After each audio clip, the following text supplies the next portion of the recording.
Assalamualaikum warahmatullahi wabarakatuh. Di sini kami akan mendiskusikan mengenai penyakit epididimis. Sebelumnya, perkenalkan nama saya Rizwan Aulia dengan NIM akhir 165.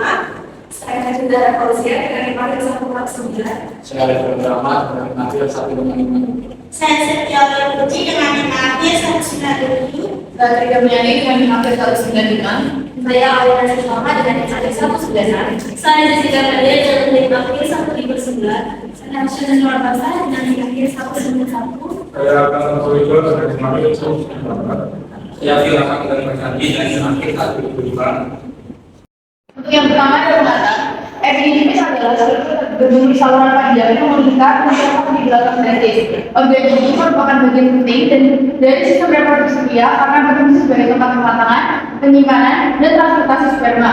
Sperma yang perlu diproduksi di zat sebelum matang dan tidak mampu bergerak. Di epididimis, sperma mengalami proses pematangan sehingga menjadi motil atau dapat bergerak dan siap untuk ejakulasi. Secara anatomi, epididimis dibagi menjadi 3 bagian, ada kaput atau kepala, korpus atau badan, dan pauda atau ekor. Pada bagian pauda ini berperan besar dalam menyimpan sperma yang matang. Selain itu, epididimis memiliki epitel selia yang membantu menggerakkan sperma, serta lingkungan biokimia khusus yang mendukung pematangan spermatozoa.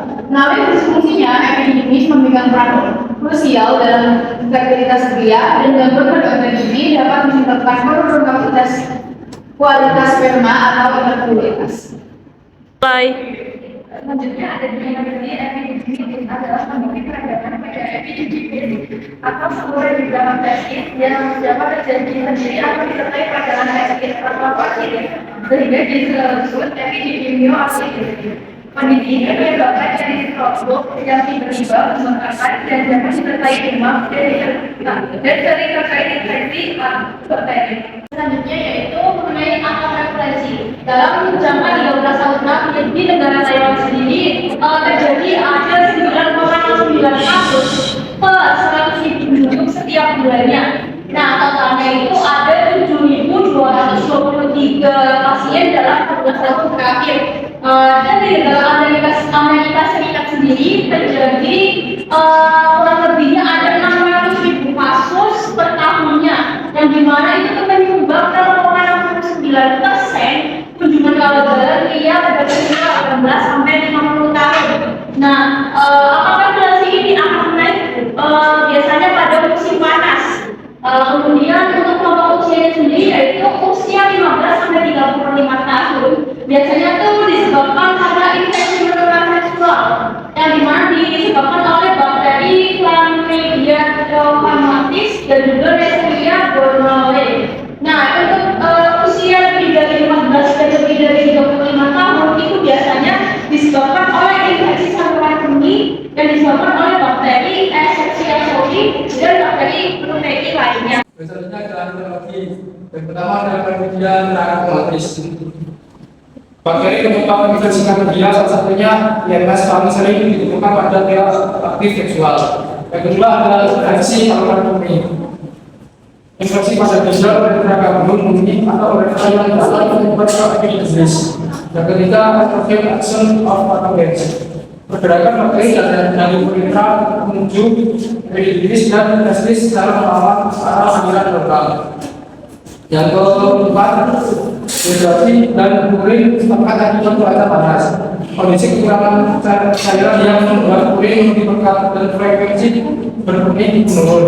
Yang kelima adalah gonorrhea dan Chlamydia dengan pola musiman. Infeksi IMS cenderung meningkat pada bulan-bulan tertentu, sehingga resiko epididimis bronkitis juga meningkat. Ada faktor resiko epididimis. Faktor resiko epididimis ada apa? Pertama, pernah menderita infeksi saluran seksual, ada prostatatis atau infeksi saluran kemih. Yang kedua ada pernah menjalani prosedur medis pada saluran kemih, prostat atau kandung kemih. Yang ketiga, menderita kelainan struktur saluran kemih.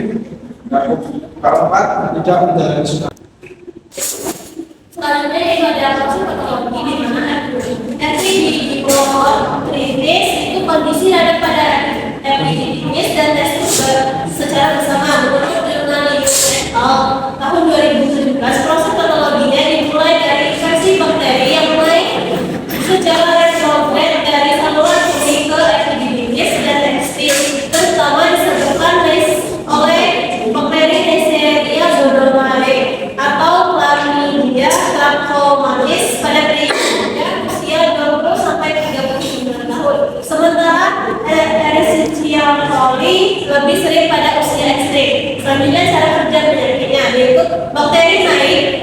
membuat inflamasi akut dan cuaca panas bikin membuat parah karena dehidrasi urin jadi pekat. Infeksi saluran kemih lebih gampang, pembuluh darah melebar, ditambah bakteri tumbuh optimal di suhu yang tinggi. Studi di Taiwan menunjukkan bahwa insiden naik liter sama suhu rata-rata BK sama dengan 0,11. Curah hujan dan sinar matahari puncaknya Mei sampai Juli.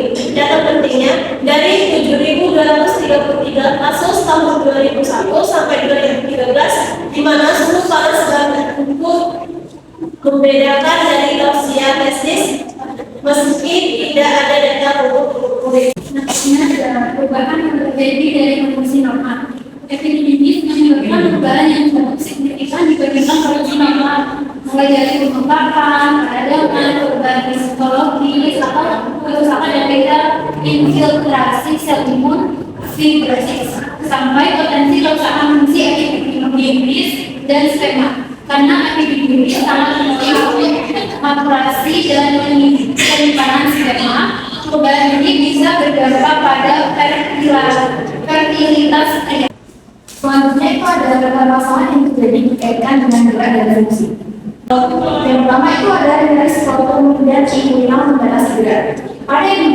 Pada epidemiologis, nyeri di area skrotum maupun imunal menjadi imunitas. Rasa nyeri ini akan membuat pasien secara otomatis mengurangi gerakan, terutama gerakan yang melibatkan panggul. Yang kedua ada pola jalan gerak renal atau analgetik.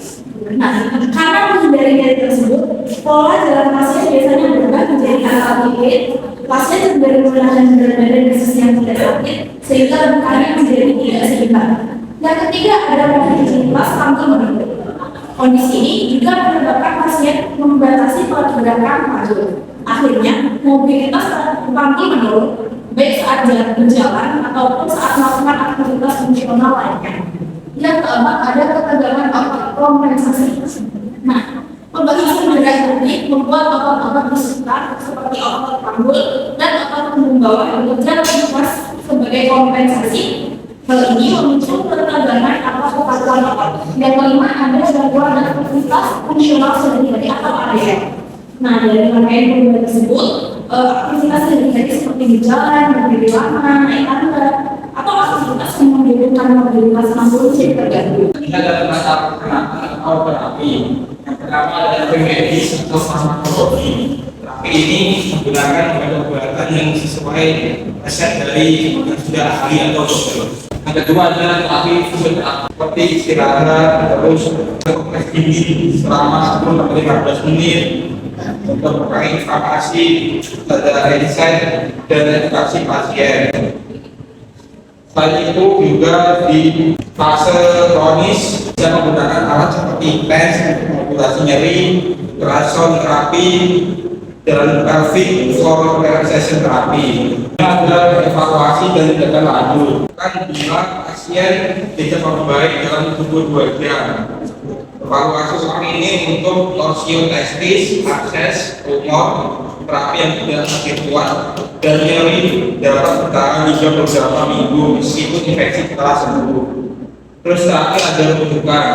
Rujukan ini bila pasien mengalami demam tinggi, nyeri berat, tidak membaik dalam 22 jam, masa sakrotum, pasien imunosupresi, dan tidak ada perbaikan setelah melakukan terapi.